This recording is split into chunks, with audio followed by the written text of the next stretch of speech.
Hey everyone, it's Shakira. Welcome back to my channel. And in today's video, you're not going to be able to see me because I actually was just inspired to do this video.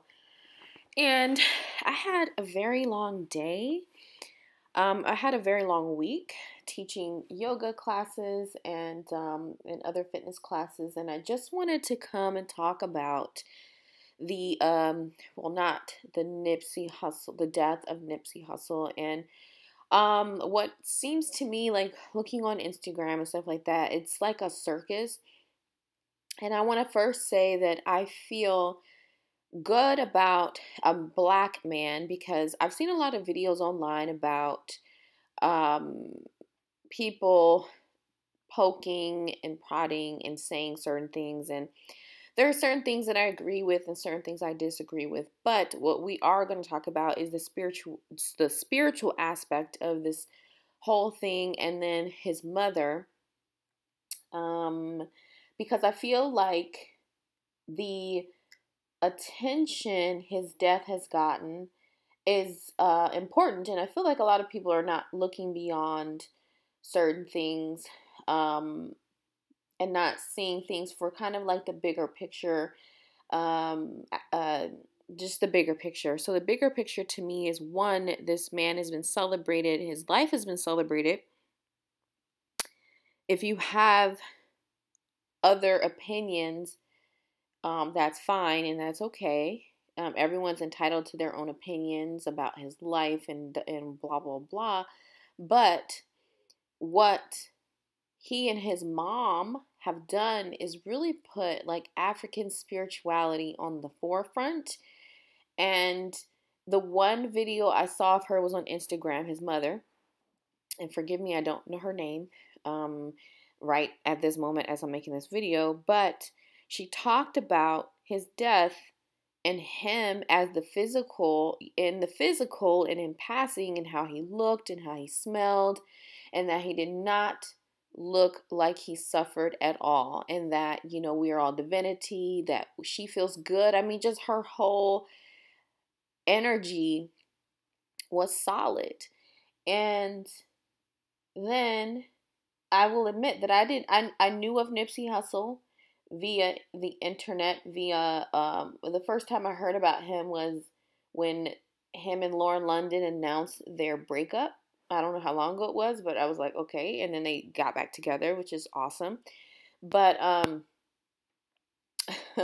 that's when I knew of him, and I never knew of his music. And there's one song that I actually really like after looking him up and stuff like that. But even his quotes, some of his videos, and his mindset in terms of business and black ownership and owning the rights to his music and stuff like that, are really indicative of his consciousness, and his mom as well. Go watch her video. She's totally like in control of her vibration, her mind, and all that, which is very important in terms of how we can just survive and navigate this world, the physical world. But the way that you get there is by doing research, and because I see a lot of people posting and reposting stuff that he said. Like one post, people would post it in their statuses and their Facebook and their stories that he would sage them. He would sage Lauren London and their children before they would leave the house. They would sage the house, and saging, and also doing the Palo Santo smudging is very popular. And I think that a lot of women are reposting these things because they want their men to kind of be on that same vibration. But I just want to let everyone know that in order to be conscious, in order to awaken, in order to vibrate on a different level, that takes studying, that takes being by yourself, that takes awareness. And when you become, and awareness and awakening is a whole process in itself. It is a lifelong process. And I want to encourage people to use this, how do I say this? I want to encourage people to get past the sensationalized story of this incredible man He was incredibly conscious. And I've seen videos online of him doing things and people trying to, I feel like, tarnish his name. I mean, the man is dead. Like, let that man rest in peace. Like, seriously, no one is perfect. Does anyone have your worst moments on camera? No one has my worst moments on camera. Trust me, I've had some bad moments. You know, I would never get online and try to pretend to be this perfect person with no flaws, that has done nothing, that is just, you know, just beyond like somebody telling me about myself, or, you know. So I'm not perfect, and neither was he. Nobody's perfect. When you die, imagine the things people could put online about you, or the things people would say about you. So I feel like with most people, a lot of people like to remember the negative about people. And I just want to encourage those of you that want to see the good and that are uplifting him and his message to really, if you want your man to be like him, understand that it's not going to happen just because Nipsey Hussle was doing it, because whatever he was doing, it takes work. And then he has got a highly spiritual mother, highly conscious mother, who, I mean, how many of us, if you lose your son or your daughter, or you know, loved one, will sit up on camera, no tears in sight. And I'm not talking about the funeral because I didn't watch it. I just seen snippets. But I'm talking about the one video that's been surfacing online about her saying, what did she say? Basically, don't be sad. Like, she feels him all around. You know, once your physical body is done, once your spirit has left your vehicle, you are still here. It cannot, like, your energy will never be destroyed. It can't be. So I encourage everyone that's riding this train, that is riding this, that is celebrating him, to actually delve into the information that you need to get into to actually get on that frequency.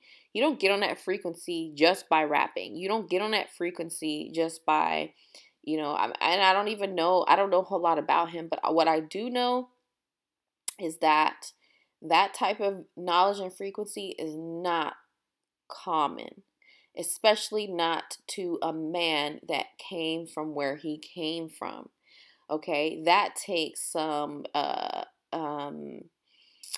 reading, research, introspection, meditation, self-awareness, healing.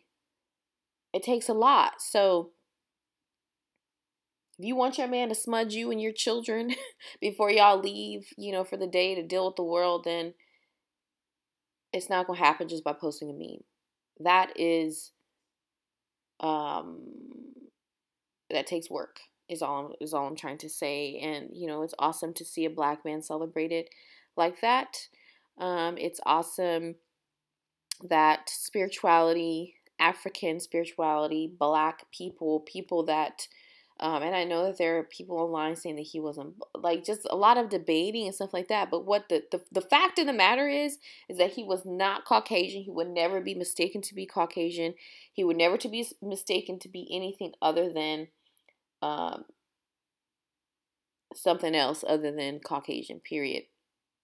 So the enlightened, the open-minded people will get that, and they will take something from that situation, and they will receive that download, and they will appreciate what was left behind, this man's legacy, and they will not pick apart what he did or did not do, facts or no facts. You know, take the lesson, because he's now gone, and whatever is going on in his personal life, whatever has not gone on in his personal life, does not concern any of us. So accept the gift that he gave, whatever you accept and however you accept it, and let's evolve, and let's awaken, and let's expand our consciousness in, you know, if you want to pay your respects to him and whatever, then do it in that way. You know, expand yourself, become better, and I'm going to end the video on that. So thank you so much for listening. I'll see you in the next video.